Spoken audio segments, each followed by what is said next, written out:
Hello dear bankers, नमस्कार, good evening, you all are welcome in this session. So आप सभी dear bankers का स्वागत है 360 डिग्री कंसेप्ट सीरीज जो कि जेएआईबी के लिए हम आपके लिए लेके आते हैं। और मैं आपके साथ जुड़ता हूं पीपीबी यानी पेपर 2 के साथ। तो पीपीबी का हमारा मॉड्यूल ए के इंपॉर्टेंट टॉपिक्स चल रहे हैं और आज हम लोग एनईएफटी, आरटीजीएस और ईबीटी इलेक्ट्रॉनिक बेनिफिट ट्रांसफर को कवर करेंगे। ठीक है दोस्तों, तो आज की क्लास में हम national electronic fund transfer, real time gross settlement और इलेक्ट्रॉनिक बेनिफिट ट्रांसफर को कवर करेंगे। ठीक है दोस्तों, तो फटाफट सभी दोस्त जुड़ जाइए।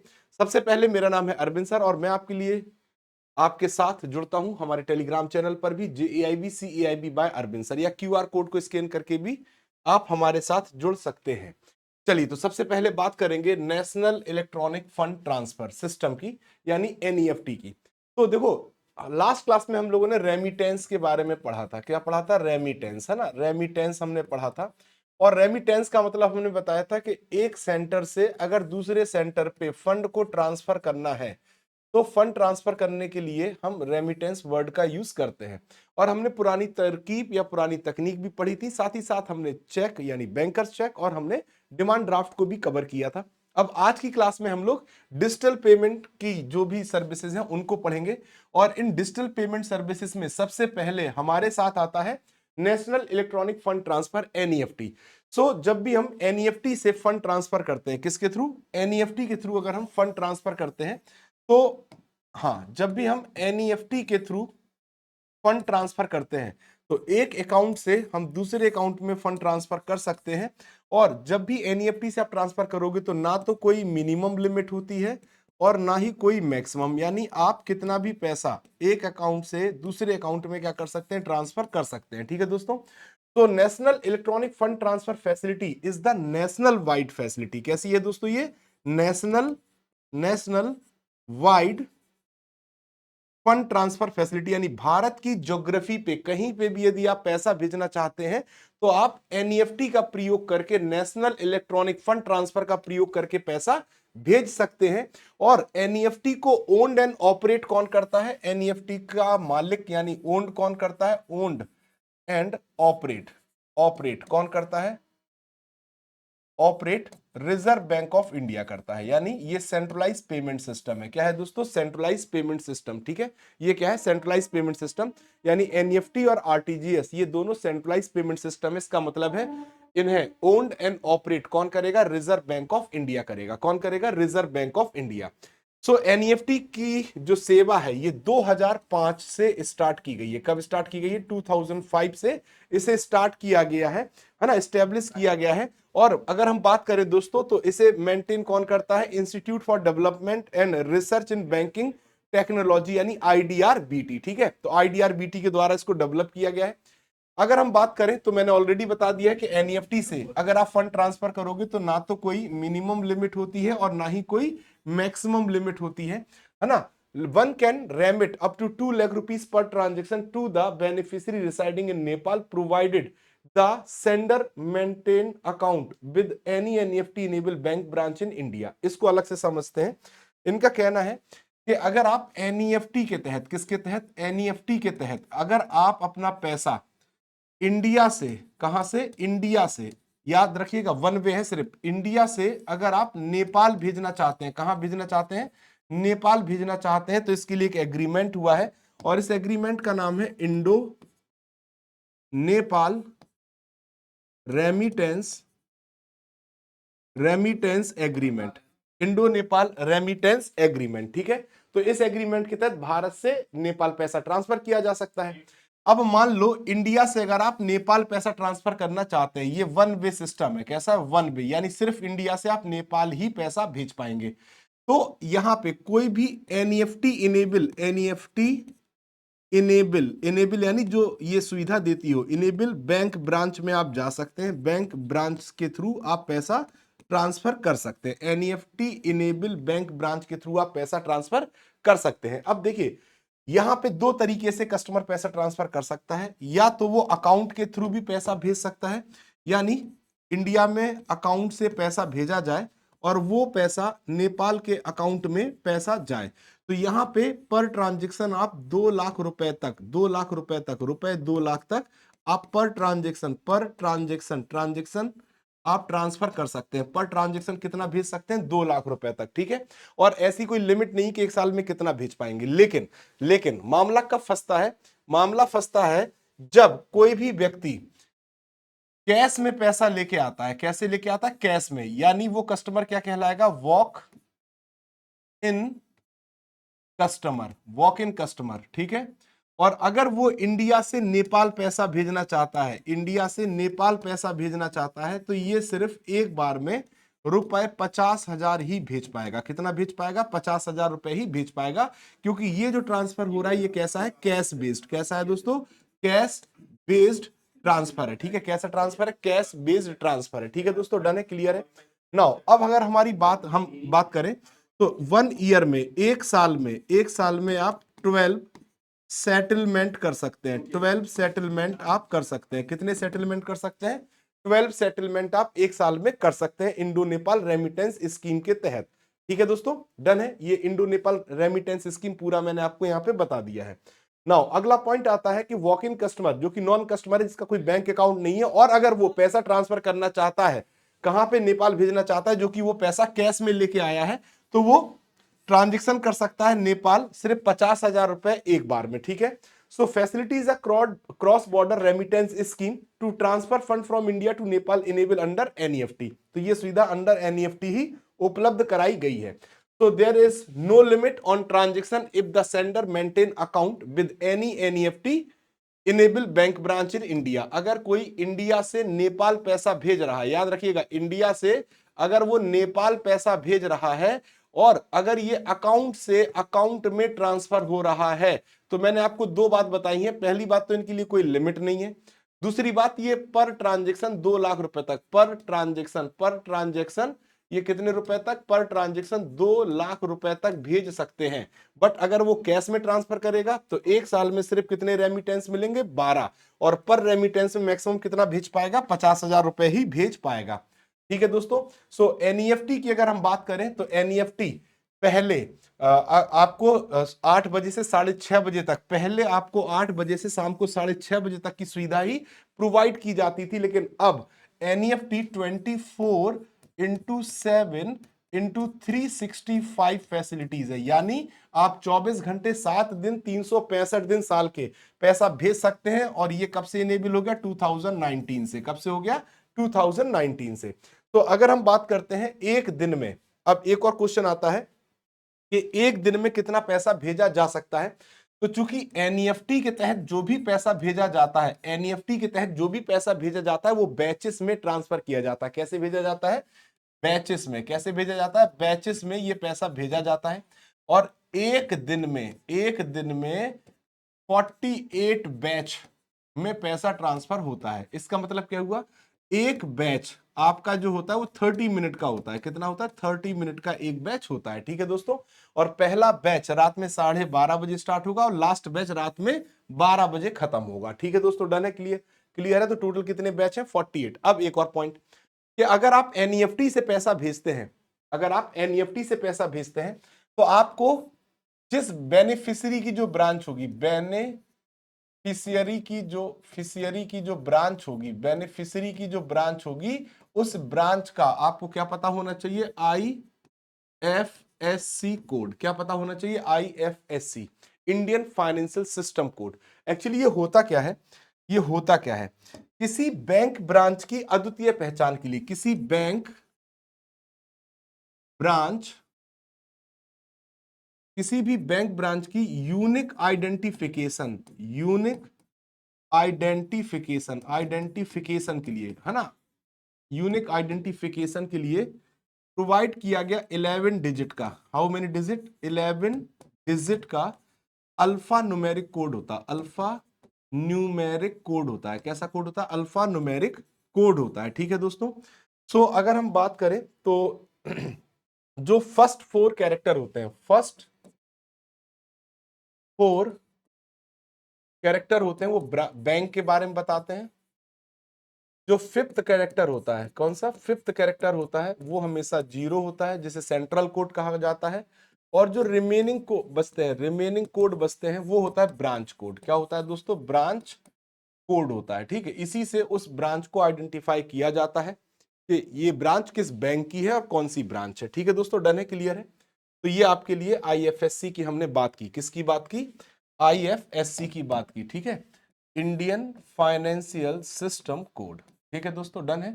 तो आपको ये है ना तीनों पॉइंट। नाउ आगे बढ़ते हैं, अगला पॉइंट। अब हम बात करेंगे RTGS, real time gross settlement, है ना। तो रियल टाइम ग्रॉस सेटलमेंट का मतलब है कि लार्ज वैल्यू में जब आप फंड ट्रांसफर करना चाहते हैं तो आप आरटीजीएस का यूज करते हैं। कैसे, जब आप अपना फंड कैसे ट्रांसफर करना चाहते हैं, जब आप लार्ज वैल्यू में, किसमें, लार्ज वैल्यू में अपना फंड ट्रांसफर करना चाहते हैं, फंड ट्रांसफर करना चाहते हैं, तो आप किसका यूज करते हैं, real time gross settlement system का यूज करते हैं। ठीक है, ये सिस्टम 2004 में इंट्रोड्यूस किया गया। कब इंट्रोड्यूस किया गया, 2004 में। तो आरटीजीएस का फुल फॉर्म क्या है, रियल टाइम ग्रॉस सेटलमेंट। ठीक है, which can be explained as a system where there is a continuous और real time settlement of fund transfer individually on a transaction by transaction basis without netting, है ना। एक एक करके, मतलब एक बार में ही आपका पैसा, ये बैच नहीं बनाता, जैसे ही आएगा वैसे ही ट्रांसफर कर दिया जाएगा, जैसे ही आएगा वैसे ही ट्रांसफर कर दिया जाएगा। तो यहाँ पे नेटिंग नहीं की जाती है। The system is available on all days, है ना। ये जो आरटीजीएस है ये भी 24/7/365 डेज सर्विस है जो कि बैंक आपको उपलब्ध कराता है। तो अगर आप आरटीजीएस से पैसा भेजना चाहते हैं, आरटीजीएस से अगर आप एक अकाउंट से पैसा दूसरे अकाउंट में भेजना चाहते हैं, तो यहां पे जो मिनिमम लिमिट है वो 2 लाख रुपए है। कितनी है सर, 2 लाख रुपए मिनिमम लिमिट है, और मैक्सिमम की कोई लिमिट नहीं, मैक्सिमम की no ceiling.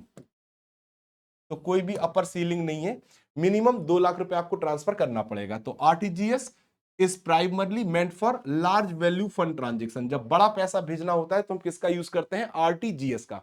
So the minimum amount to be remitted through RTGS is 2 lakh. 2 lakh रुपए तक आप मिनिमम ट्रांजेक्शन कर सकते हैं, और इसकी कोई भी अपर और मैक्सिमम सीलिंग नहीं होती है। विद इफेक्ट फ्रॉम जुलाई 1 जुलाई 2019 से reserve bank of India wave of the processing charge, reserve bank of India ने प्रोसेसिंग चार्ज को वेव कर दिया, यानी माफ कर दिया है ना, जो आरटीजीएस ट्रांजेक्शन पे लगता था। ठीक है दोस्तों, नाउ अब अगर हम आरटीजीएस की बात करें तो आरटीजीएस के चार्जेस क्या होते हैं। अगर पैसा आ रहा है, इनवर्ड हो रहा है, तो इनवर्ड ट्रांजेक्शन पे कोई भी फीस या चार्ज नहीं लगता है। ठीक है, हाँ, RBI has directed all the banks to not charge any service fee on transfer of fund through RTGS initiated online via internet banking and mobile banking. अगर आप आरटीजीएस इंटरनेट या मोबाइल बैंकिंग से कर रहे हैं तो आपके ऊपर कोई भी चार्ज नहीं लिया जाएगा। और आरबीआई क्यों डायरेक्ट कर रहा है, क्योंकि हमने अभी आपको बताया था कि जब हम एनईएफटी की बात करते हैं या हम आरटीजीएस की बात करते हैं, ठीक है, तो इन दोनों ही सेवाओं को ओन एंड ऑपरेट कौन करता है, reserve bank of India, RBI करता है। ठीक, और आरबीआई की अगर हम बात करें तो इन दोनों सिस्टम को सेंट्रलाइज पेमेंट सिस्टम क्या कहते हैं, सेंट्रलाइज्ड पेमेंट सिस्टम कहते हैं, पेमेंट सिस्टम। ठीक है दोस्तों, आउटवर्ड ट्रांजैक्शन के अगर आप 2 लाख रुपए तक का ट्रांजैक्शन, मतलब 2 लाख से 5 लाख रुपए तक का ट्रांजैक्शन करते हैं तो कोई भी बैंक आपसे 30 रुपए से ज्यादा नहीं लेगा, और 5 लाख से ऊपर करते हैं तो 55 रुपए से कोई बैंक ज्यादा नहीं लेगा। ठीक है दोस्तों, नाउ अब आता है इलेक्ट्रॉनिक बेनिफिट ट्रांसफर, जिसे हम ईबीटी कहते हैं। अब जब हम ईबीटी की बात करते हैं, किसकी बात करते हैं दोस्तों, ईबीटी की बात करते हैं, इलेक्ट्रॉनिक बेनिफिट ट्रांसफर की बात करते हैं, तो central and state government has institutionalise several welfare scheme. जैसे अगर हम बात करें तो केंद्र सरकार, सेंट्रल गवर्नमेंट और स्टेट गवर्नमेंट, है ना, इन्हीं के सहयोग से हमारी मतलब शासन व्यवस्था चलती है। तो इनके द्वारा लोगों के वेलफेयर, किसके लिए, वेलफेयर के लिए, लोगों के वेलफेयर यानी उनके भलाई के लिए बहुत सारी गवर्नमेंट स्कीम्स रन होती हैं। ठीक है, डन है। ठीक, जिनमें से कुछ सोशल सिक्योरिटी स्कीम होती है, सामाजिक न्याय पेंशन, है ना, सोशल सिक्योरिटी पेंशन स्कीम। एक स्कीम का नाम Mahatma Gandhi national rural employment guarantee scheme है। ठीक है दोस्तों, national old age pension scheme है जो कि इंश्योरेंस स्कीम है ना। इनसे क्या होता है, जो बेनिफिट है वो गरीबों को प्रोवाइड किया जाता है। ठीक, तो अब कोई भी स्कीम ये सक्सेस होगी और ये फेल होगी। ठीक, किसी भी स्कीम का सक्सेस और जो फेलियर है वो डिपेंड करता है कि जो वेलफेयर स्कीम है या जो स्टेट की स्कीम है वो benefit transfer must ensure timely disburse of the benefit without any leakage. वो इस पे डिपेंड करेगा कि जो बेनिफिशियरी है, क्या है दोस्तों, बेनिफिशियरी है, जो बेनिफिशियरी है उसको समय पर उसके बेनिफिट्स उसको मिल रहे हैं कि नहीं, टाइमली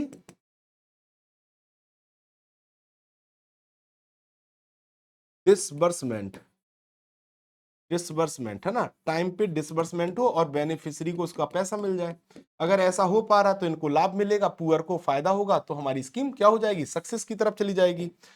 तो EBT is a product for financial inclusion. जब वित्तीय समावेशन लाया गया तो उसके तहत EBT, electronic benefit transfer scheme को इंट्रोड्यूस किया गया। और इसके तहत क्या हुआ कि जो पेमेंट है वो बेनिफिशियरी के डायरेक्ट बैंक अकाउंट में रीच की जाने लगी। यानी कि अगर किसी स्कीम का कोई बेनिफिशियरी है, ठीक है, कोई बेनिफिशियरी है, तो अब गवर्नमेंट की तरफ से जो भी इनके बेनिफिट्स या जो भी मॉनेटरी बेनिफिट्स हैं वो सीधे सीधे इनके बैंक अकाउंट में पहुंच रहे हैं। ठीक है, सीधे सीधे इनके बैंक अकाउंट में। इसीलिए इसे कहा गया इलेक्ट्रॉनिक बेनिफिट ट्रांसफर। क्या कहा गया, इलेक्ट्रॉनिक बेनिफिट ट्रांसफर। तो ईबीटी के तहत total 7 scheme, how many scheme, 7 schemes का जो बेनिफिट है, स्कीम्स का जो बेनिफिट है वो ईबीटी के तहत किसके पास भेजा जा रहा है, बेनिफिशियरी के पास भेजा जा रहा है, under one district one bank model, जिसे हम डायरेक्ट बेनिफिट ट्रांसफर भी कहते हैं। हर एक डिस्ट्रिक्ट में एक बैंक होगा और उस बैंक के थ्रू बेनिफिशियरी के पास पैसा सीधे उसके अकाउंट में भेजा जाएगा। The programme was aimed at transfer of subsidies and cash benefit directly to the people through their Aadhaar seed bank account. बस सबसे इंपॉर्टेंट क्या है कि जो हमारा बेनिफिशियरी है, क्या है दोस्तों, बेनिफिशियरी है, बेनिफिशियरी के अकाउंट में, ठीक है, इनका जो बैंक अकाउंट है ये किससे लिंक होना चाहिए, आधार से लिंक होना चाहिए।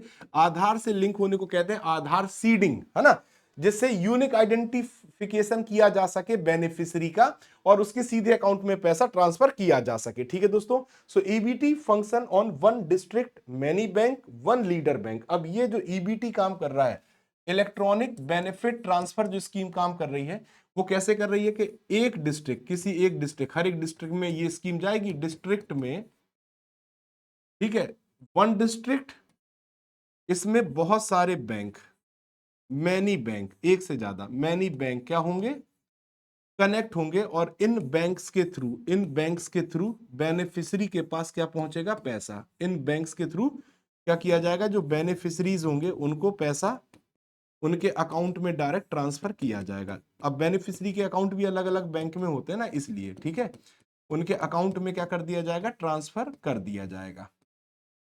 ठीक, लेकिन इन सब के लिए जो सेंट्रल गवर्नमेंट या स्टेट गवर्नमेंट होगी, जो भी गवर्नमेंट होगी, है ना, गवर्नमेंट का एक नोडल डिपार्टमेंट होगा। क्या होगा, नोडल एजेंसी बैंक किसी को, सॉरी, गवर्नमेंट एजेंसी किसी को बनाएगी और ये नोडल एजेंसी एक लीडर बैंक को कनेक्ट करेगा। एक हर एक डिस्ट्रिक्ट में एक लीडर बैंक होगा। ठीक है, तो ये जो पैसा है गवर्नमेंट से नोडल एजेंसी के पास, नोडल एजेंसी से लीडर बैंक के पास, लीडर बैंक इन अलग अलग बैंक को ट्रांसफर करेगा और ये जो अलग अलग बैंक हैं ये किसको, बेनिफिशियरी को फंड ट्रांसफर करेंगे। ये ऐसे काम करेगी एक स्कीम। ठीक है, ये कैसे काम करेगी, ऐसे काम करेगी। ठीक है दोस्तों, डन है, क्लियर है, चलिए।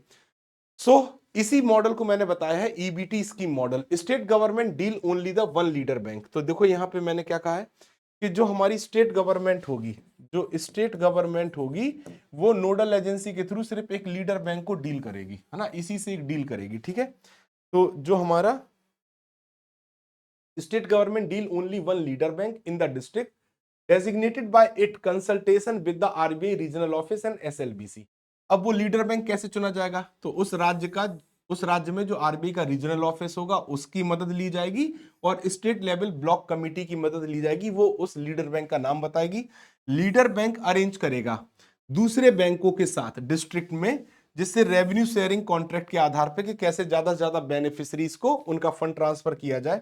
तो इसके लिए एक नोडल डिपार्टमेंट स्टेट गवर्नमेंट बनाएगी, है ना, जो कि सभी स्कीम को कवर करेगा, नोडल डिपार्टमेंट। ठीक है, सो लिस्ट ऑफ बेनिफिशियरी, जो नोडल डिपार्टमेंट है सभी स्कीम का, वो किसको प्रोवाइड कर देगा? लीडर बैंक को, और लीडर बैंक फिर उसमें पैसा भिजवाएगा अपने अलग अलग बैंक की सहायता से। तो ये पूरा एक प्रोसेस चलेगा यहाँ पे, किसमें? हमारे ईबीटी मॉडल में। ठीक है दोस्तों, तो आई होप आप सभी को क्लास समझ में आई होगी। और ये सब क्लासेस का एक ही उद्देश्य है कि जब आप मई 2026 एग्जाम में पार्टिसिपेट करें, तो यहां पर आप मई 2026 में जब पार्टिसिपेट करें तो यहां पर आप 60 प्लस मार्क्स के साथ अपने हर एक पेपर को क्वालिफाई कर पाए। अब अगर आप कंप्लीट टारगेट करना चाहते हैं कि कंप्लीट हमें प्रिपरेशन करनी है, तो कंप्लीट प्रिपरेशन के लिए सबसे बेस्ट होता है JAIB महापैक। इस महापैक के थ्रू आप अपने चारों पेपर की तैयारी कर सकते हैं। सो 6 मंथ महापैक अगर आप सब्सक्राइब करते हैं तो 2799, 12 मंथ महापैक के थ्रू तैयारी करते हैं 3999, और 24 मंथ महापैक के साथ अगर आप तैयारी करते हैं तो 5999 में आप इस कंप्लीट प्रिपरेशन वाले महापैक के साथ जुड़ सकते हैं। साथ ही साथ हमारा फाउंडेशन 2.0 बैच भी आपके लिए आ चुका है, जहां पर हम सिर्फ फाउंडेशन बैच हर चारों सब्जेक्ट की हम तैयारी कराते हैं और आपके लिए क्लासेस लेते हैं। सो रेगुलर प्लान आप 1999 और प्रो प्लान आप 2999 में ले सकते हैं। आपके लिए हमारा वीकेंड बैच भी आ रहा है, या हमने लॉन्च कर दिया है। वीकेंड बैच क्या, ये इस मई के लिए नहीं है, ये नवंबर 2026 के लिए है। यानी जो बैंकर्स के पास मतलब काम ज्यादा है, समय नहीं मिल पाता है, तो वो इस वीकेंड बैच के थ्रू ही अपने नवंबर 2026 के एग्जाम को टारगेट कर सकते हैं। और ये जो वीकेंड बैच है, ये रेगुलर प्लान 2499 और प्रो प्लान 3499 में आपको उपलब्ध कराया जाएगा। यहां पर आपकी जो क्लासेस हैं वो सैटरडे और संडे को आपकी क्लासेस ऑर्गेनाइज की जाएंगी। ठीक है दोस्तों, डन है, क्लियर है? नाउ आपके लिए हमारा JAIB MCQ बैच भी लॉन्च हो रहा है 2026 के लिए, और ये बैच अब आपको रेगुलर प्लान 1999 और प्रो प्लान 2999 में अवेलेबल होगा। तो हमारा JAIB MCQ batch test series के साथ आपके लिए अवेलेबल होगा। आप टेस्ट सीरीज में भी इस बैच के साथ अवेल कर पाएंगे। साथ ही साथ RBI ग्रेड बी के लिए फेज 1 फेज 2 के लिए समर्थ 2.0 बैच आपके लिए अवेलेबल है, यह हमने लॉन्च कर दिया है। साथ ही साथ जो हमारी किताबें हैं, है ना, 4 बुक का जो सेट है JAIB की, जो bankers as set of 4 books हैं, इन किताब की अगर हम बात करें तो इन किताब को आप लीस्ट प्राइस में सब्सक्राइब कर सकते हैं 1224 रुपए में, अमेजॉन और फ्लिपकार्ट से और हमारे PW स्टोर से। तो दोस्तों ये थी हमारी क्लासेस और क्लासेस की जानकारी। आई होप आपको क्लासेस की जानकारी भी समझ में आई होगी और क्लास का जो टॉपिक था वो भी समझ में आया होगा। सो ऐसे ही आप जुड़े रहिए और हमारे टेलीग्राम के साथ भी जुड़ जाइए, जिससे कि आप हमसे अपना कम्युनिकेशन कर पाए और अपनी प्रिपरेशन में कोई भी कमी ना रहने दें। थैंक यू वेरी मच, मिलते हैं नेक्स्ट क्लास में, तब तक के लिए धन्यवाद। Thank you all.